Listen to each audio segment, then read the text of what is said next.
fuck's sake!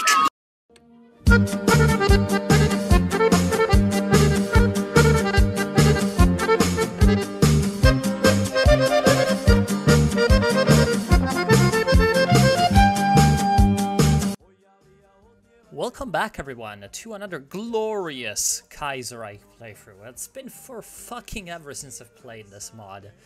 And we're playing Serbia, which is epic. I know. Stop being epic, Serbia. Basically, we're playing it because it's been updated in the last Kaiserreich patch. The 0.19 March on the Drina. No silati drina sto mujahedina svaki dan, which is the reason why there's this song. I am very sorry if you're Bosnian, okay? The song is funny to everyone, but if you're in the Balkans, the comment section currently, there's people killing each other. Don't go there. Basically, Serbia is now a liberal republic instead of a monarchy. The republic is there because of this conspiracja thing that you're looking at. Basically, some army officers got together in 1925, and to avenge Serbia's wounded honor because of the World War I, they decided to overthrow the weak monarchy and set up a sort of republic which they could maneuver from the shadows. So actually we have a liberal republic that's being maneuvered by a deep state ultra-nationalist secret society called the Conspiracy, which is formed by the remnants of the Black Hand terrorist organization. So Serbia's kind of interesting. That's the story background of it, and I find it very compelling. I really like the background story of Serbia that they've come up with. So let's dive straight into it.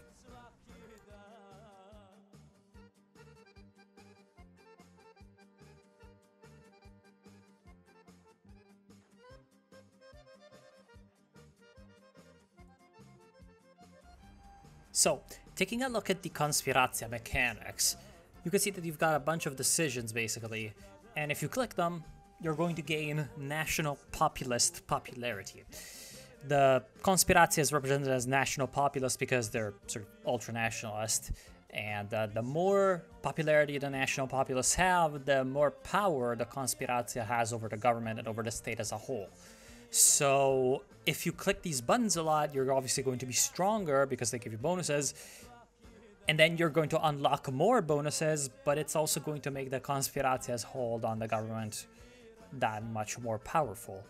So you need to be careful to not give them too much power, but you need to be sure that you can actually win without their sort of boons.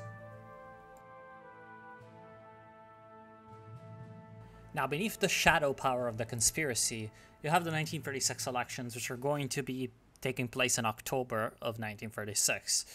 And in there, you basically have several possible coalitions, mainly led actually by centrist or left-wing parties.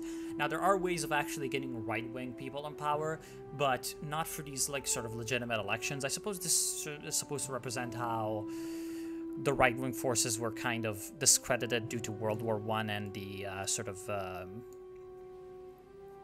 the overthrow of the monarchy and all that. Basically, you've got three possible coalition leaders: the Socialist Worker Party, which is the radical socialists. Then you've got the Republicans, who are the social liberals, and you've got the yellow guys, the market liberals, the National Republican Radical Party. Sorry, the People's Radical Party, Narodna Radikalna Stranka. So obviously, Socialist Worker Party leads to syndicalism / radical socialism / Red Yugoslavia. The social liberals lead to democracy, while the market liberals can even lead to authoritarianism, or they can be a liberal democracy as well. So that's sort of set up, and you can also have various types of military coups that, of course, intervene and change up the situation.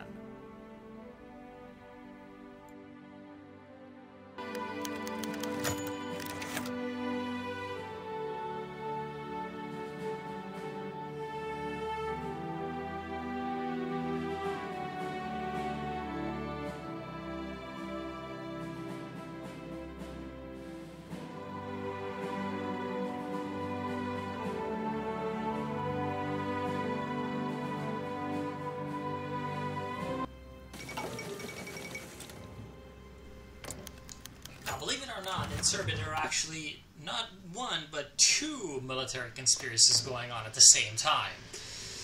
You have the Konspiracja, that are sort of the deep state, or whatever, and they're the remnants of the old Black Hand, basically the secret society that was active among the Serbian military and was active in the Austro-Hungarian Empire, of whom Gavrilo Princip, the guy who shot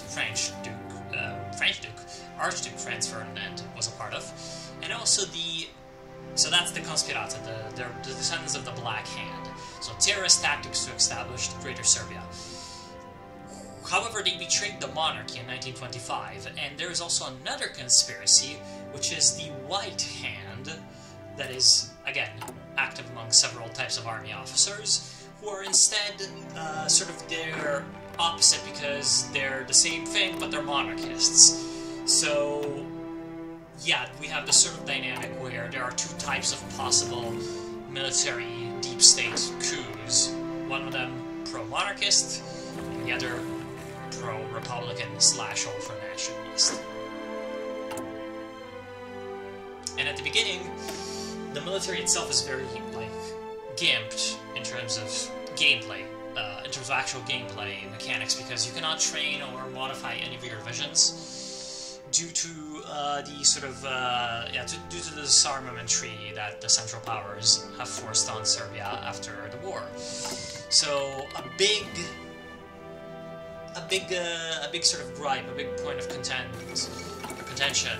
between the military and whichever government is going to be coming to power is whether or not this government is able to actually forcefully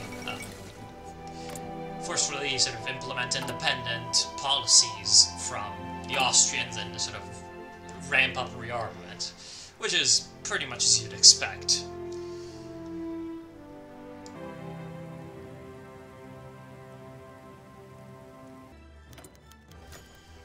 So because of the whole election problem, you get all these events, and you have the tab in your decisions area about the elections of 1936, which is going to have, like, events or little, like, time missions where you're supposed to be either doing something or not, and if you do something, something's going to happen. If you don't do something, something else is going to happen.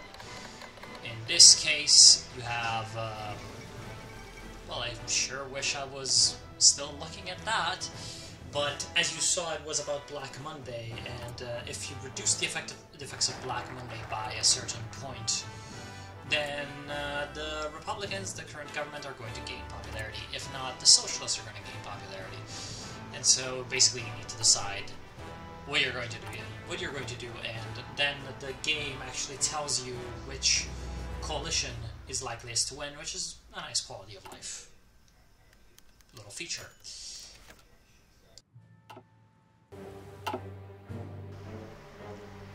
So because of the whole little Konspiracja bullshit, if the game sees that you're doing a little communism, if they detect a little communism, what happens is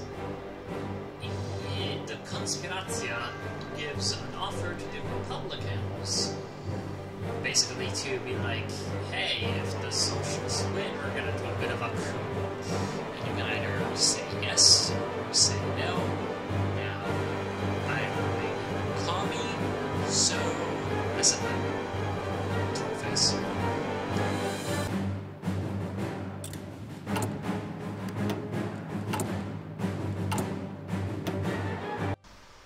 Now, checking out the focus tree, basically in the sort of left area, you have the focuses that you're going to be working on at the beginning that have to deal with sort of Black Monday stuff. And on the right side is sort of the Greater Serbia / Army stuff. And if you look closely in the requirements for most of those focuses, the game requires you to either have defeated the Konspiracja or have the Konspiracja be strong. So basically you need to play a bit of a balancing act, because a lot of these focuses are actually very useful when you're fighting, especially the little Bulgarians. It can give quite a lot of bonuses, but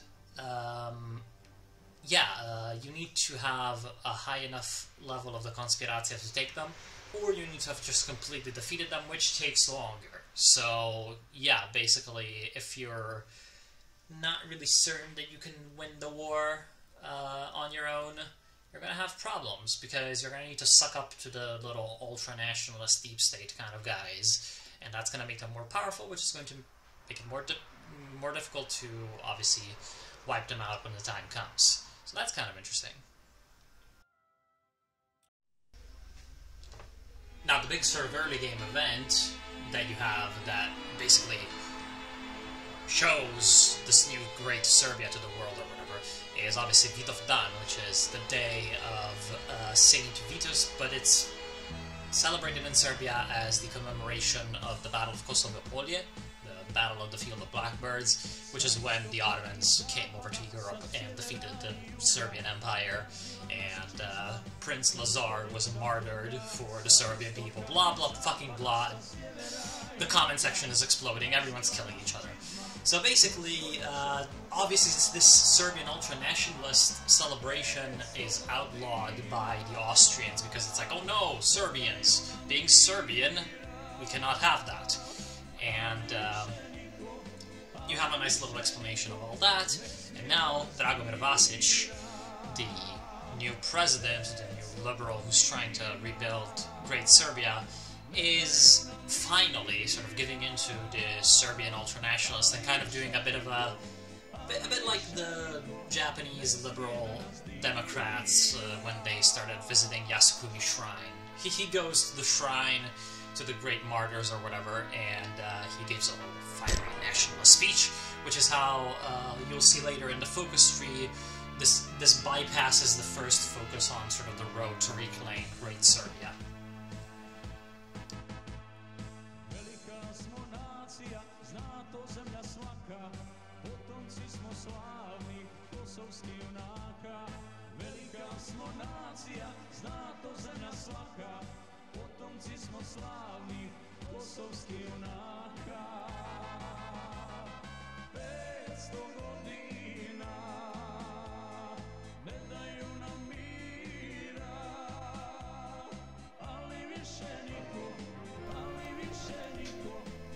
With that, we're heading into the funny elections, and the funny elections result in the left-wing front securing the government.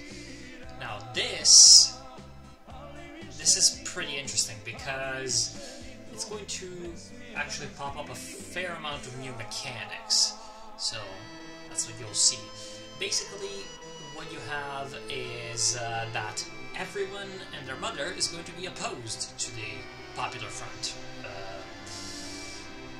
And it's going to give you several missions, basically, to prove the new government, both to sort of its constituents and also to its enemies.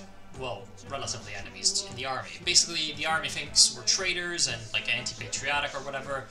The parliament, we have a problem with the parliament because it's a fragile coalition that is holding the majority together. And we have a problem with the people who are not quite sure that we're going to live up to all the promises of, our great campaign.